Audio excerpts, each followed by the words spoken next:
Hello friends, চলো তোমাদের জন্য একটা নতুন চিকেনের আইটেম নিয়ে আমি চলে এসেছি। তো চিকেন নিয়েছি 1 কেজি, তার সাথে একটু দই দিয়ে ম্যারিনেট করে রেখে দিয়েছি। আর এদিকে কড়াইতে মশলা কষিয়ে নিয়েছি, চিকেনে যা যা দেয় আর কি, হলুদ হলুদ লঙ্কা আদা রসুন পেঁয়াজ সব বাটা, আর গোটা গরম মশলা দিয়েছিলাম। আর তার মধ্যে টমেটো পেস্ট দিয়ে ভালো করে মশলাটাকে কষিয়ে নিয়েছি।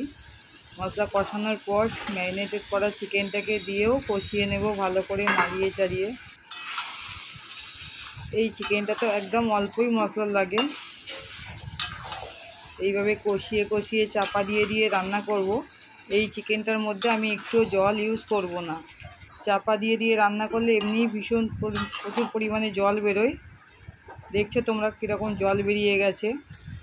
আর চিকেনটা প্রায় সেদ্ধ হয়ে আসবে, তখন ওই পোস্ত চারমগজ আর কাজু বাটা পেস্ট ওটা রেডি করে রেখেছিলাম, ওটা মিশিয়ে দেব, দিয়ে আবার ভালো করে নাড়িয়ে দেব যাতে ভালো করে মিশে যায়। এইভাবে চাপা দিয়ে দিয়ে খানিকক্ষণ রান্না করার পরই পুরো চিকেনটা সেদ্ধ হয়ে যাবে নিজের জলেই নিজে, একটুও বাড়ি থেকে জল দিতে হবে না। আর চিকেনটা সেদ্ধ হয়ে যাওয়ার পর গরম মশলা আর ধনেপাতা দিয়ে আমি আবার ভালো করে মিক্স করে নাড়িয়ে চাড়িয়ে নেব। এই চিকেনটা রুটি পরোটা নান পোলাও তোমরা যা কিছুর সাথে খেতে পারো।